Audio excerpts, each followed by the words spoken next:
is Hidden Killers Live with Tony Brueski, Stacey Cole, and Todd Michaels. The Luigi Mangione hearings that started last week continue this week to determine whether prosecutors have a case against him. For the first time, we saw body cam footage, or at least images of the body cam footage from inside the Altoona McDonald's. Officers approaching Mangione at a back table. The moment he pulls down his mask, the fake ID, the backup flooding in with Christmas music playing. We heard about the 911 call from the manager. We saw photos of what was in the backpack, the ghost gun, the silencer, the manifesto, the cash. The defense wants all of it thrown out. If they succeed, prosecutors lose the weapon, the writings, the motive, and everything Mangione said to police and corrections officers. They'll be left trying to prove the assassination with surveillance footage and some fingerprints on a water bottle. If all that gets thrown out. Will all that get thrown out? Well, that's the big question. Jennifer Coffindaffer, retired FBI special agent, is with us. She has been tracking this case from the very beginning. She knows what's in the evidence pile. She's been watching the footage. She understands what's on the line as Judge Caro decides what stays and what goes. So let's just begin with what we've been learning this last week and what's going to be going in to this week.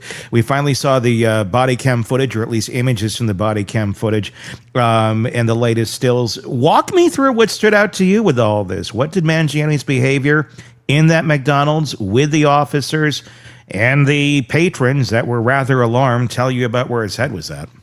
Well, I really believe that Luigi, of course, did not want to be found in any way, shape, or form. That's why he presented that fake ID. That's why, according to the officer, his hands were literally shaking. He was all masked up at a time when nobody was masking really much at that time at all, certainly not in Altoona, Pennsylvania, and hooded up too. Really, all you could see that was the giveaway were those eyebrows. Oh, yeah. Somebody, Brian Koberger. So again, I think he was terrified and really surprised he was found. What about the fact that he went for 5 days here around the country? He was connected. He had family. He had a lot of friends. He had he wasn't just like some weird loner out there by himself. Now, there had been, some issues with family here and there, but the fact that for 5 days the country knew who they were looking for, it was pretty clear who this guy was. We didn't necessarily know his name yet by any means, but what does it say to you about those 5 days and it ending up being found at a McDonald's back in the corner? Well, I think he definitely had somewhat of a very good exit plan for getting out of New York, obviously, because he got out of New York. But from there, it seemed like his plan really straggled. He wasn't sure exactly where he was going or what he was doing. But I think he did a nice job staying below the radar, right? Staying in small towns where even after the call comes in that they think they have Luigi Mangione, they say specifically the CEO or the New York assassin, that nobody believes it, and they start him-hawing and cracking up and making bets about Subways or sandwiches. Sorry. Yeah. Subways and sub sandwich. Yeah. No. You'll get you a hoagie if it's actually him. That was interesting that they didn't really believe it was going to be the guy. And I mean, I'm sure plenty. I bet there would be a lot of stories around the country from a lot of people, a lot of officers at that moment in time responding to suspected calls of, we think this might be Luigi Mangione, especially in that part of the country too. I mean, you have a heavy Italian population just outside of New York in that area. Folks who may resemble Luigi Mangione. It would be probably fairly common to have that call to, but to actually be there and go, oh God, this is the guy. I mean, basically what he said is when he pulled down the mask, he knew it was the man. Mm-hmm. Yeah, that's it. I mean, he has a very unique face and look, actually, even though, quite frankly, I've seen on social media, there's another kid that looks almost exactly like him. He's got a lot of doppelgangers or, very close lookalikes out there. But certainly that police officer was convinced it was him the minute that mask came down. I'm really surprised that he didn't go get those brows waxed. I mean, he's walking around looking like Eugene Levy, and everybody's going to recognize him, I would think. But, he really didn't do anything to change his appearance. No, not too much. I think he thought that just being in the hood, meaning not in the hood, but in a hood, disguised him enough, that and the mask. The problem was this is no longer the era or time of COVID. And that's really hurt him. I think if it would have been the time of COVID, it might have been much longer before he was ever discovered. But you can see this was his MO from the beginning. I'm glad you put up these photos because these were the initial photos of him seen on surveillance cameras at various stores. And you can see it's almost the same minus the mask. Yeah. It's interesting. He did, like Stacey just said, he didn't do a whole lot to change his appearance. This is someone who obviously thinks his opinions matter a hell of a lot more than others, who thinks that, he's this justice warrior, that he's out there doing this. And if you look at his social media prior to this, he's a narcissist. He's one who's very obsessed with his looks. He presents a very specific look at me. Look how pretty I am. How much do you think that ego played into him not changing his look, where he's just too pretty? He doesn't want to alter how good he looks if that's in lieu of him getting caught. I wonder how much the vanity angle of this prevented him from doing what almost anyone else, I think, in this situation would do, and dramatically change the way you look so you don't get caught. That didn't seem to be an option that registered for him. Exactly. You got $7,000 in your pocket. How about buy a blue jacket? How about shave your head? How about shave your face, trim up those eyebrows, just get a totally different appearance as best you can. Even dye your hair, something. Pull a Scott Peterson, but he did nothing, and he certainly had the means. And with all of these people, I always say this isn't about the crime. This isn't about their cause. At the end of the day, it's about them and bringing themselves up to this level of, look at me, I'm some sort of hero, I'm some sort of martyr. But isn't the irony great right now? This is the irony. He's so flippin' rich, from such a rich family, and he's got money pouring in. He's got the best attorneys money can buy. He's going to spend millions on these cases. And you know what? He isn't about the little people, the people who can't get health care. If he would have done this, if he would have said, I'm not taking any donations, I'm not taking my mom's wealth, I'm getting a federal public defender, I don't want any more money, I would have had more respect for than what he's doing, which is really living the life he's always lived. Does that make sense? Yeah. How about, instead of killing the CEO, maybe donating some of that money to help people get the health care they need? I mean, he took it so far in one direction. Instead of doing good with the power that he had, he just decided to shoot some guy who, as tragic as it is, he's just a cog in the wheel. The wheel continues on. He didn't do anything. He didn't change the world. No, but he got a lot of attention to himself. That's right. And Stacey, at the end of the day, that's what he really cared about. There is no way he was. Look, he was a disaster after his Ivy League education, right? Mm-hmm. He couldn't stay in the workforce. Instead, he decided to just use his parents' money to travel throughout the world and live it up. I mean, that's what he really did. He had that job. It didn't work out.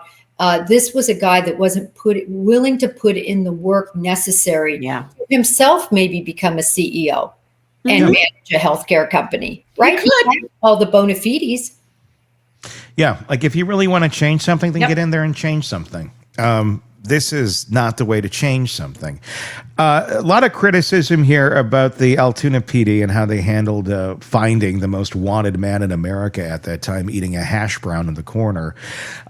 What's your thoughts on how all of that went down, from the talking for 20 minutes before any sort of Miranda rights or Mirandas are given? Give me your thoughts on how all that played out, because there's a lot of talk about that right now. Yeah, so let's first just talk about Miranda. A lot of people think they literally think of Law and Crime or these other, television shows. We don't come in typically and go, FBI, you're under arrest. You have the right to remain silent. That is so movies. Why? Yeah. Because typically what invokes Miranda are two things. It's a two-pronged test. One, are they in custody or can they leave? Is it just a temporary detention? Number two, are you questioning them? I think people often mix up spontaneous utterances made by an individual when they're in custody and questioning an individual. Obviously, when they first went up to him, they didn't even know if it was going to be him, and in fact, didn't think it was going to be him. So they needed to ask for identification. They needed to ask a lot of those general questions. Now, we know that the more seasoned officer, right? There were two officers. The initial officer was a 6-month, I think, trainee, and the other one was more seasoned. And he said he knew that once he took the mask down, it was him. So at that point, in my view, as a police officer, I know there's no way in hell I'm letting him go. So he's under arrest, or he's going to be under arrest. So I know at that point, I really can't ask questions, and I don't want to ask questions. I want the detectives who are trained to ask questions, not the patrol guy. I want that to happen in a controlled environment, and that's where normally you Mirandize for the first time. You get them to sign a piece of paper and everything else. Mangione gave a fake ID at first, and then they said, hey, there's like real consequences for giving a fake ID. Right. And then he just immediately pushes back. He doesn't go, well, that's me. He's like, you're right. My real name is this. Like, not even much pushing at all. Just pretty much like, hey, we caught you in an act, not saying that you're this guy or that guy, but what's going on here? He has a backpack with a gun. He's got cash. He's got all this stuff on him. What's your read on his behavior of just how quickly he just kind of gave into, the jig is up on who he is? Well, and I'll say this, judging from not only dealing with people like this in the past, but then on the characteristics we know about Mangione. First of all, this is not a hardened criminal. This is his first rodeo. This is somebody who knows he's got the ghost gun in his bag. He's got his manifesto, if we even want to call it that, in his bag. We've got bullets. We've got everything needed to show that he's guilty, 7,000 on his person. And I think he's like, you're right, you got me. I mean, he's not stupid. There was nothing he could say to get out of it at that point, and he knew that. Yeah. Yeah, I'm still kind of surprised by it. Are you surprised he didn't give any sort of pushback, though? That it just seemed very transactional for something like this, for someone who's fleeing, that they're just like, yep, you guys want to McDouble before we head out of here? You know what? When I look at him, though, he looks ragged and worn down. I was trying to think, how much sleep did he get? Remember, this all started so many days in advance of this. He's not in his normal environment. He's living in a hostel. He's hunting down a guy, conducting surveillance. And then afterwards, he's on the run.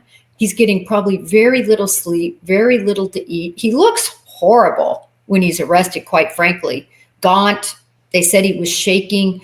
I think he mentally and physically was pretty much at the brink. I'll also say this, for those of you who might not have noticed, take a look at his photo when and I pointed this out, take a look at this photo when he's first arrested in there. He wet himself. What? And I'll tell you what, yep, take a look at it.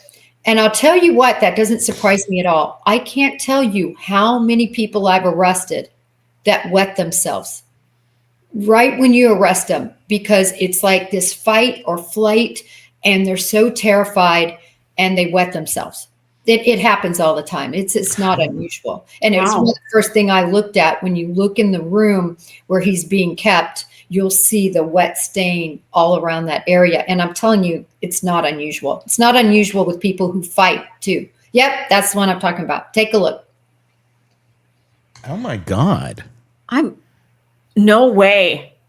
Yes way. And it's not unusual. I know you guys are like, oh no, but this is not unusual. It was one of the first thing I looked for. Let's see, did he wet himself? He's a new criminal. He's an Ivy Leaguer. He's never been in jail before. His whole life is crashing down before him. He's exhausted. I bet you he wet himself. And sure enough, I looked and I'm like, yeah, he sure did.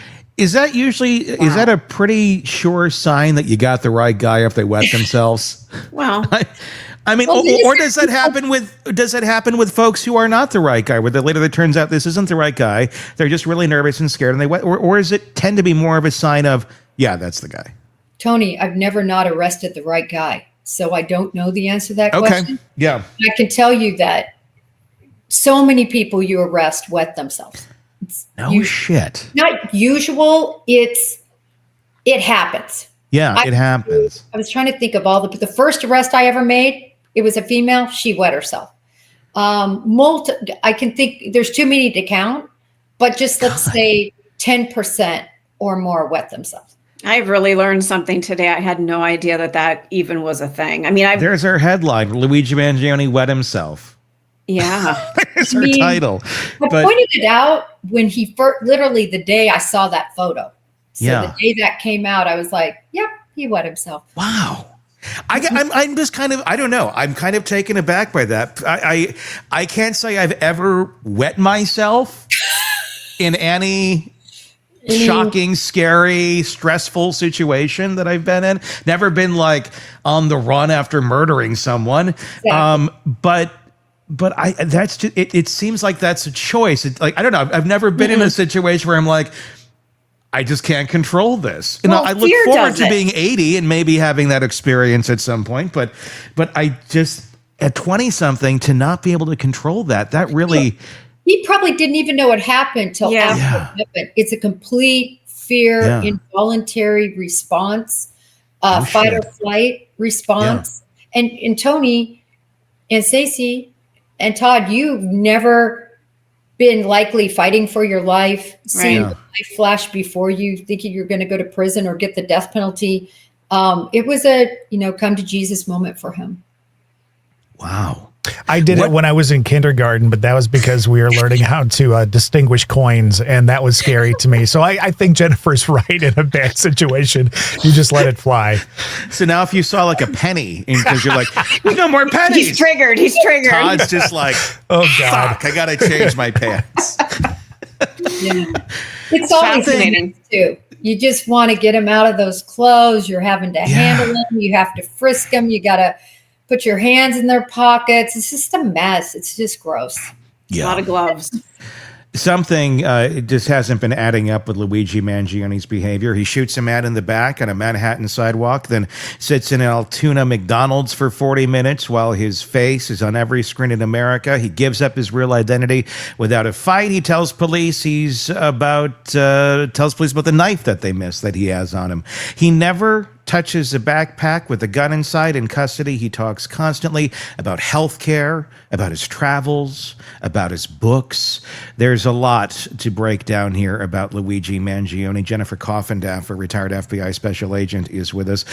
We're hearing more about his chatty Cathiness with the guards in the prison. Some of that is starting to come to light in some of these hearings. What's your take on that, where he's allegedly, according to the guards, even brought up his gun that he has, the 3D printed gun and silencer? They're trying to fight all this and suppress it from getting into trial.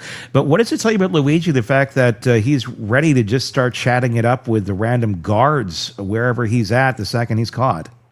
Well, I think a couple of things. First of all, number one, he is, as I said, this is his first rodeo.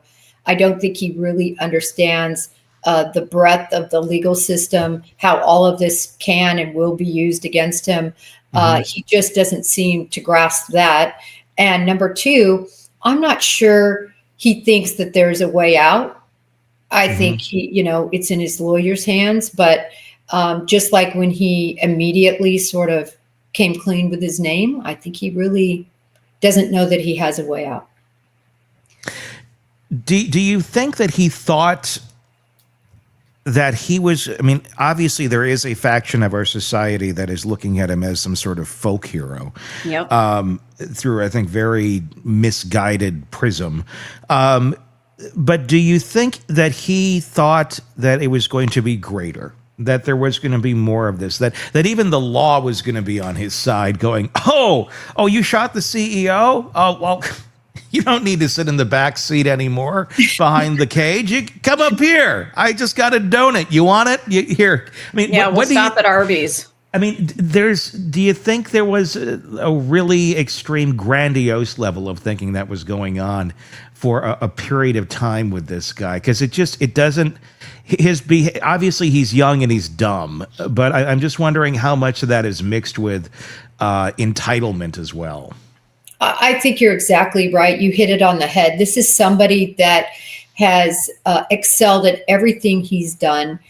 He went Ivy League. He was in a private school. He was at the top of that class. This is a guy who could have paved his way and done anything, and he thinks it's pretty special.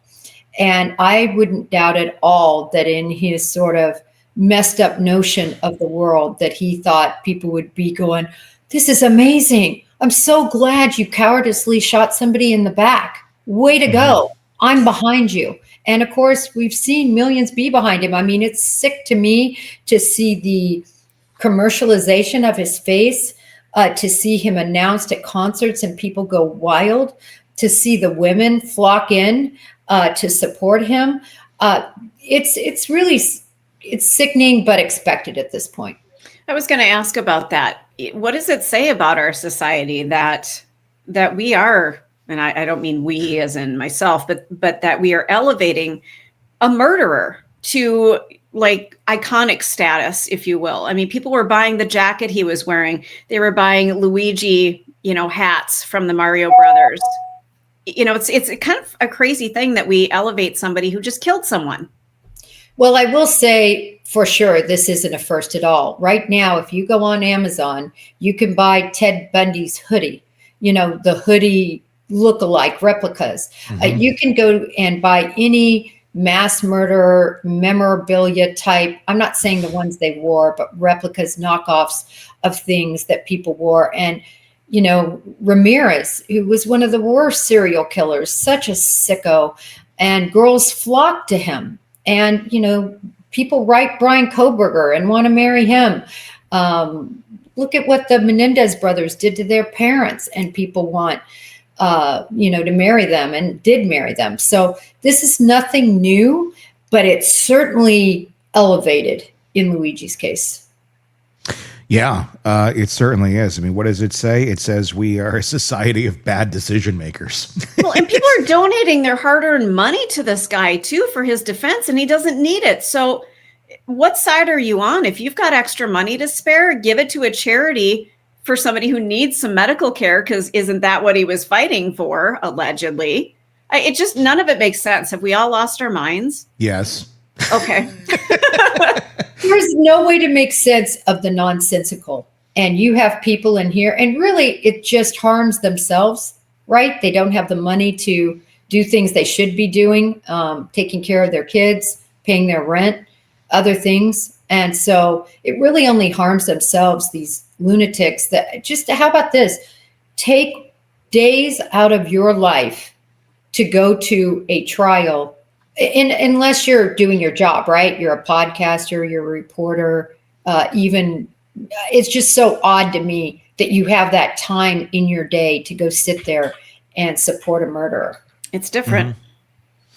It is. It really says something interesting about those individuals. I mean, it seems kind of like it could be a see something, say something, where it's like, hey, this person's supporting this person in a really unhealthy way.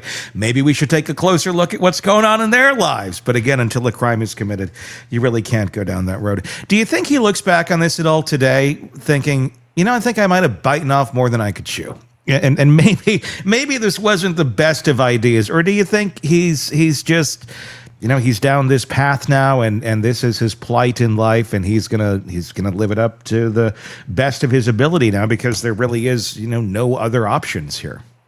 Well, when you look at what he did in advance of this crime and how he was living, traveling the world, it's almost like he said, "This is my last hurrah." That's how I took everything he was doing in Asia, and everything we see that he was doing. It seemed to me like, okay, this is my last hurrah, because this is the motion and the path I am going, and there's going to be no more of this. So I think in a way he is committed to this choice he made. Yeah. Where do you think we're going to be sitting here with the evidence? Because obviously this is an evidentiary hearing that's been going on this last week and going into this week. And they are certainly fighting to get certain things taken out, making those arguments that we had talked about of, this should have been done this way or that way. The defense is going to, they're making big hay out of that. Do you think the defense gets their way in any of this, with any of these pieces of evidence, as they try to fight this? Where do you think the path leads going forward here? Well, I think if police, after he was in custody, actually were asking questions, I think that could be thrown out, because at the moment you as an officer are asking questions, other than things related to their health, medication, they might, just things like that. Other than that, if they're asking anything to do with the case, I think those answers could get thrown out pre-Miranda. Mm-hmm. As far as the backpack and the contents, I can't imagine any of that will get thrown out. Let me tell you why. Number one, there is no way in hell I am putting a backpack of a murderer, at least a person I believe has committed the murder, based on the video and all the other evidence that surrounds that case that I would have been privy to. There is no way I'm putting a backpack from that guy in my car. There could be an IED in there. That they missed the knife. He could have just hit a little button on that knife and exploded that thing and blew us all up. Law enforcement had not only the right, they had the responsibility to look in that bag and make sure it was safe, period, end of story. Yeah. Now, as far as the complete, how much they looked and in the other pockets and wallets and things like that, listen, I personally would have got a search warrant the minute I knew there wasn't an IED in there. Having said that, you have to inventory search anything you take. If I arrest you in your car and I hold your car in, I have to inventory search it. If I don't inventory everything that's in there, any damages, what there is, then I could be held liable when you say, "Oh, I had a diamond necklace in there and now it's gone." Right. Mm-hmm. So you have to inventory search. And just so all of that said, it's all coming in. But just say that you're really on the left and you say, this was illegal. There was no search warrant. I don't care about search incident arrest. I don't care about everybody's safety. The doctrine of inevitable discovery is in New York. It's in the federal law. It's in most states. And it basically says, if for some reason law enforcement screws up, not in this case, I don't think, but just say they screw up, it would have been inevitably discovered because there would have been probable cause that would have been developed to conduct that search. Mm-hmm. So I've now given you 3 reasons why I think it will stay. Yeah. Plus, it shows it was there initially, too. It can't be something where it gets into question of, well, then they took it here, and now suddenly this is in there, and he's denying it's there. He's not denying any of these things. They're just saying the way in the path you took to get there was illegal or was unlawful, even though, as you've stated there, probably not when it comes right down to it. It just doesn't, is this an example of we don't have much to work with here in terms of defending this man who's on camera shooting the CEO? So we're literally just kind of playing semantics? No, I really think that they are hopeful that maybe they can get some of this excluded. They're fighting hard to say, listen, he couldn't get to that backpack to say grab the gun, and so that's why. But my whole thing is the IED. In this day and age, and somebody that's capable of building a gun off of a 3D printer diagram, this is no idiot, right? Yeah. In terms of that, in terms of capability to build a weapon that could kill somebody. I have not heard any testimony that they're talking about that the officers are talking about that, but that would have been the first thing that would come to my mind. Sure. Do you think that there are any copycats out there that the FBI are kind of watching? Is that something that they look at after a crime like this, that, wow, he's got a lot of support, somebody else is going to step up and try to steal the limelight, if you will? Absolutely. I think they look constantly as best they can at these threats that come in, right? Because after that, we saw all sorts of threats. And we actually saw arrest of a woman who basically threatened to, kill somebody else. She was hauled in and arrested, and because she actually was very vibrant about, and then she said, no, I was just kidding. I didn't mean any of that. It was too late. Handcuffed and everything else. So you can bet they're on the lookout for that. But honestly, what I worry about more are the people like Luigi Mangione that aren't talking about it in advance, but they're in the background plotting. They have a grandiose, feeling about themselves, and they are focusing in on some issue that they think will make them this gigantic martyr that will never be forgotten. If you can't put in the work to be famous and you have all the tools, it's so easy to be infamous. It takes one incident like this. That's very true. Very true. Let's move over to Brian Walshe. Week one of the Brian Walshe trial is done, and the prosecution laid out a digital roadmap of a cover-up, cell phone data tracking Brian to 3 different dumpster locations, surveillance footage of a Volvo at his mother's apartment complex the day before the trash pickup, text to a dead woman's phone, "Where are you? I still love you." Ha ha. Sent while her belongings sat in a garage bag, and a medical examiner now testifying about whether human tissue can be recovered from the hacksaw and hatchet pulled out of those dumpsters. The defense says this was panic, not murder. Jennifer Coffindaffer, retired FBI special agent, is here to help break all of this down for us. Jennifer, Brian's MacBook, which I don't think he was aware of how things sync to his son's iPad. That's how investigators found the searches. When confronted, he said, "I don't use that iPad, so that's really weird." What is that? What does all of that just tell you about him? Oh my gosh. I truly think,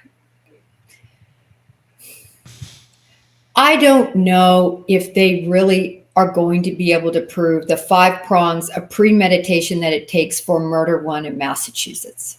I worry about that, even though there's so much he did after the fact. When I say that, this is why I say that. I totally believe murder two.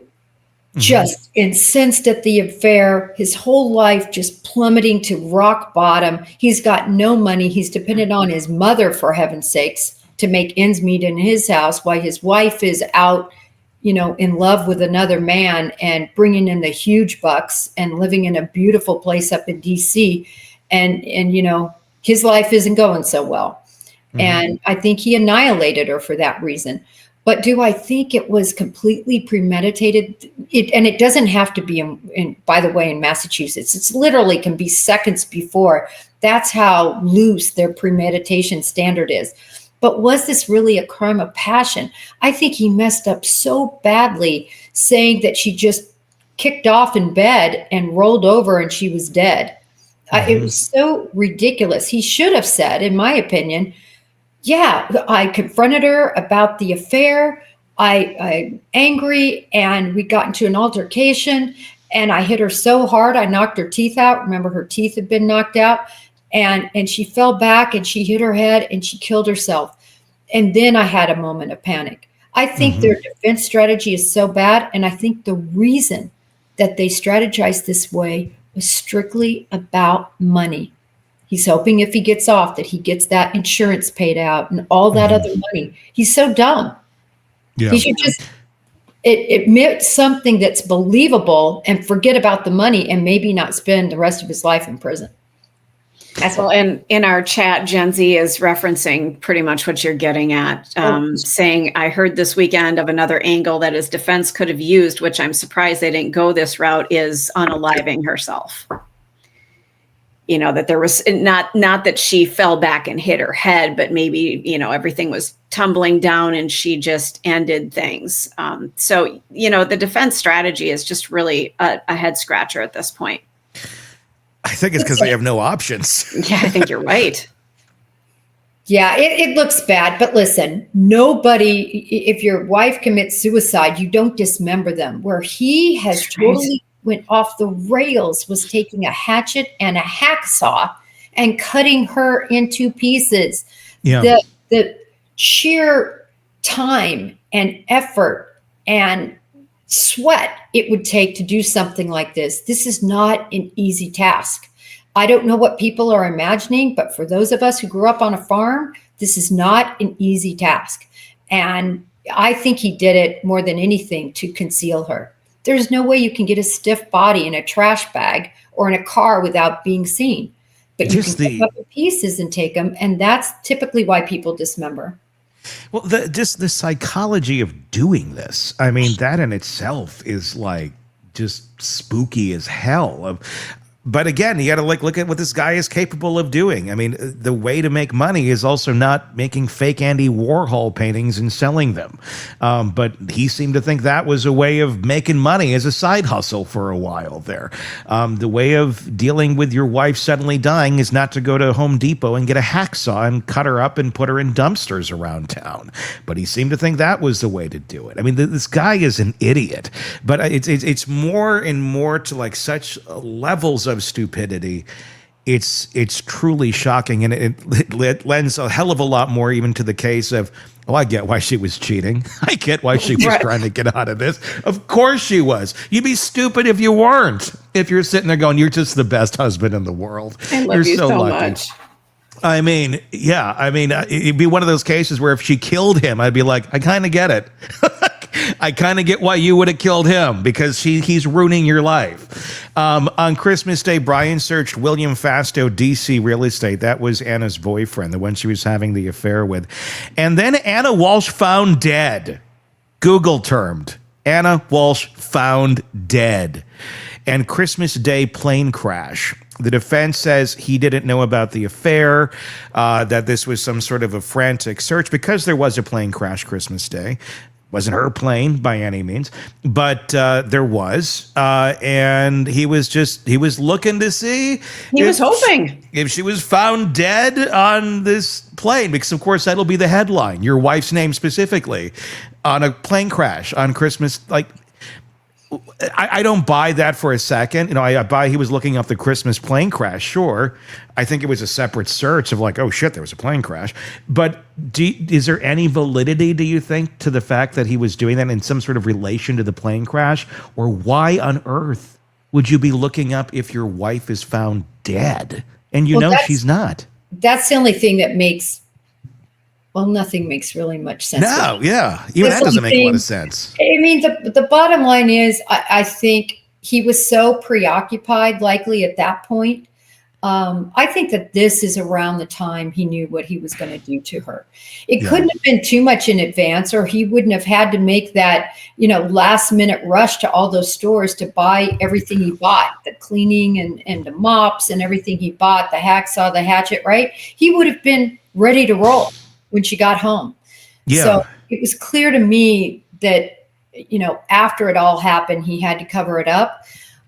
But when did he really make the decision to kill her? I just find it, I feel like he was totally premeditated with all of that. Just the anger swelling up. Like, did he just jump the gun then? Like, literally, like it was in his mind, this is simmering for a while, and then it makes you wonder did something happen on New Year's after they had some drinks, after the friend had left?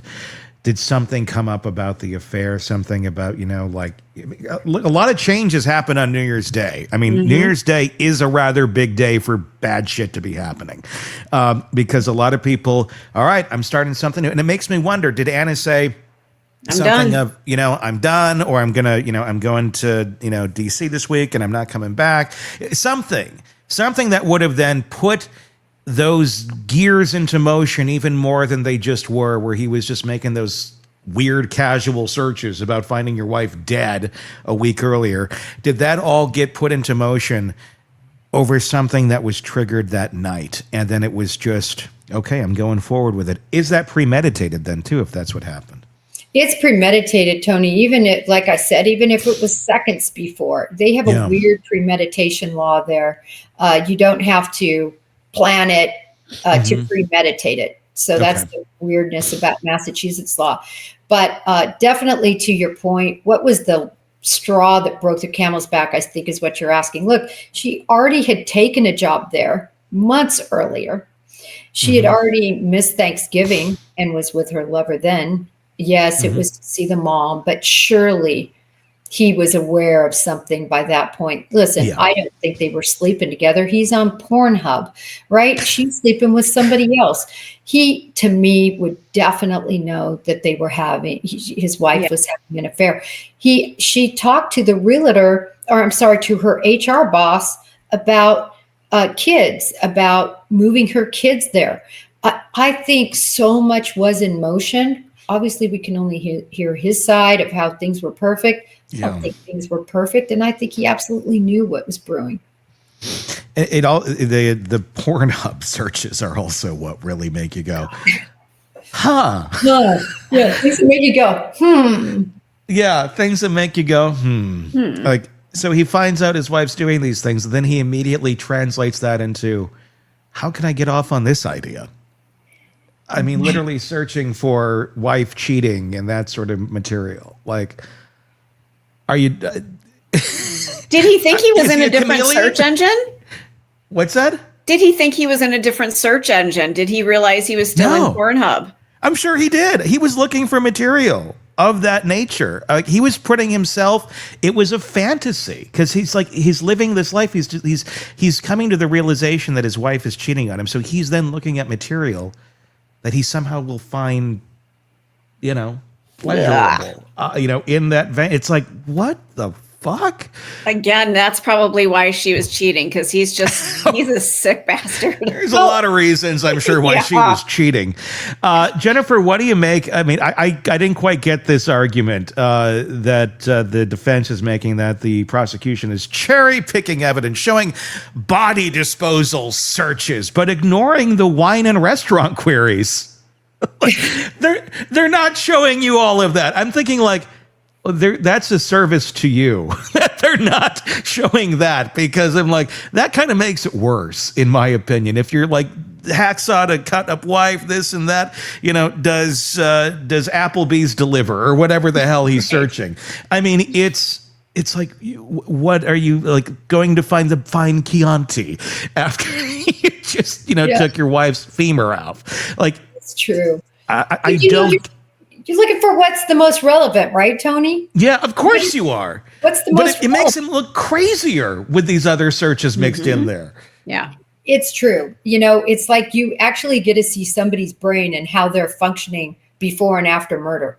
Yeah. Right? I mean, that's like how he's functioning. But the bottom line is, none of us are ever going to make sense, particularly of why he searched and in what order he searched, because it doesn't make sense. We often try to do that, right? We try to use, because we're logical and sensible and we're not homicidal, and we try to fit into our thought process how in the world they would do it, or why in the world they did what they did. But I think, quite frankly, his searches just show he was going to do this.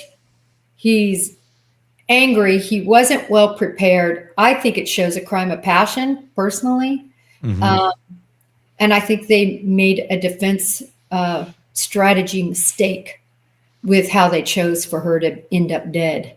Do you think it would have been better for him to say that she had revealed the affair, or he figured it out and he had a mental break? They didn't take this angle at all. Nope, they didn't take that angle. And as I said, I really think it came down to the money, because if you if you kill your wife, you're not going to get any insurance benefit. And there was a lot of insurance benefit, and there's a lot of money out there. Yeah. And I think in his warped mind, he somehow thinks he's going to get off, that people are going to believe she just died in her sleep, and that he's going to live happily ever after with millions of dollars and his kids. He just has totally lost touch with reality, I think. You think he was out of touch with reality for quite some time beforehand, too? Or do you think this was new? You know, so look at what he did to his father. You know, his father had disowned him. And then when he died, he falsified everything, stole everything of value in his house, was even trying to sell his house fraudulently. Nothing was given to him. I mean, that tells you a lot about this person we're dealing with. Yeah. When a parent could disown you, and then when you steal from your dead parent who disowned you. Yeah. This guy is a bad dude. No empathy, no love. He's bad. None. And that's what I think it shows more than anything, because you're exactly right. The parent thing, that was a whole big thing in this. The lack of emotional connection to say, well, you didn't see these searches, because it's insane. Fine, let's look at these searches if you want to bring them up. But it shows exactly that. Like whether you panicked and freaked out, you would still have this emotional connection. You wouldn't be searching wines in the days after you're chopping your wife up. You're not searching for restaurants the moment right after you chopped your wife up. I would think if you panicked and you're in a crazed state, or you're in this panic mode, you're in the corner shaking and crying, not like, I wonder if Rieslings are in stock. You know, it's just it shows the exact opposite of that. But this is a man who seems to operate without it. And when you just look at the guy, you look at his actions, you look at the way he carries himself and what we've seen of him, he is that. He doesn't seem, there's something missing there. And I think that's what it is. It's the empathy. It's not there. And then once you can understand that, you can understand his thinking all the better. Probably the best damn thing that happened is the fact that he is such an idiot and he was caught for this, because God knows what would have happened next with those kids. That's a really good point. You know? I tell you, these family annihilators, which I think he is, I am so glad he didn't kill his children. I'm so glad, because sometimes when they know everything's lost, they just take out everyone. Yeah. And for some reason, thankfully, he spared the kids. And that's another reason why I truly think this was a huge fight. Remember, the teeth were knocked out. That's what I keep trying to say. This was not an easy death. Take me back to the teeth part, because I'm trying to remember this as, how do we know the teeth were knocked out? He searched for it, didn't he? Yeah, he does a search related to the teeth being knocked out. Yep. And I can't remember the exact verbiage, but that's how we know for sure the teeth were knocked out. Based on his search history. Because we don't have a body, we don't have a skull, but because he searched for that tells us, well, I mean, it tells us that at least he was thinking of the idea of removing her teeth, you know. I guess he removed them. To me, what that told me was this was violent, and in the probably blunt force trauma situation, her teeth were knocked out. And so he's trying to figure out, you know, how to explain that, because remember, he doesn't know the body isn't going to be found at that time. Yeah. He's hoping it's not going to be found. It also begs the question that if he were doing this, maybe while she were still alive, if this was blunt force trauma, would the kids have heard something, anything? It depends. I mean, you know, if one blow and you're out, you know, you're not awake. Or if he's just strangled her, you know. Could have strangled her and then beat her. I mean, look at Gabby Petito. Look at Kaylee Gonzalez. Yeah. I mean, these people were not just, it wasn't like one knife blow and we're done. No, we're going to mangle her face to the point of not being recognizable. Gabby Petito was beat. She had bruising. You know, a lot of people think she was just strangled. She wasn't. She was strangled and beaten about the face. So, you know, when people are in a rage like that, they just go gorilla crazy. It's going to be fast. What do you think happened with the body at the end of the day, in your opinion? Oh, I think that he cut it up in amounts that could fit into these trash bags. We've talked about it before, but dead weight is heavy. And it would have to be small enough that you could then tie the bag. I would think that he might have even needed 2 bags for her whole body. And I think he cut her up into those little pieces, and just unluckily, the bags that didn't get into the incinerator ended up not being her. So she was incinerated for sure, I think.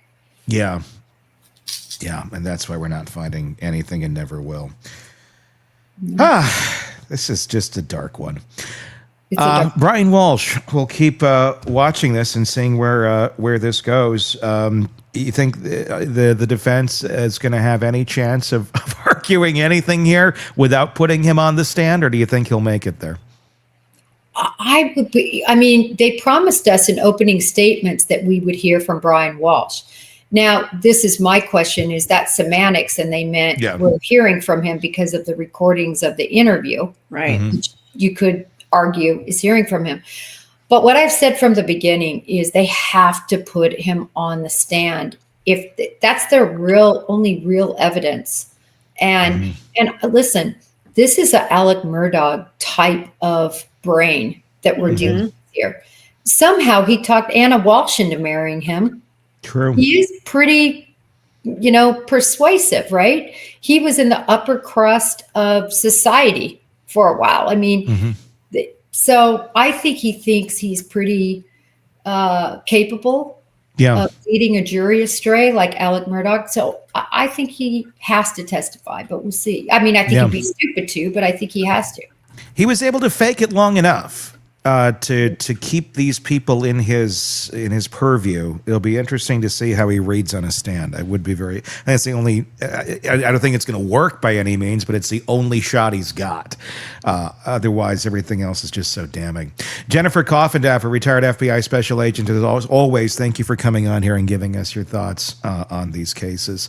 And with that, be sure to leave us your thoughts in the comment section on YouTube, and be sure to press subscribe wherever it is you're listening to us or watching us. We do greatly appreciate that as well. Until next time, for Todd, Stacy, and Jennifer, I'm Tony Brueski. We'll talk again real soon. Want more on this case and others? Then press subscribe now and don't miss a moment of true crime coverage from Tony Brueski and the Hidden Killers podcast.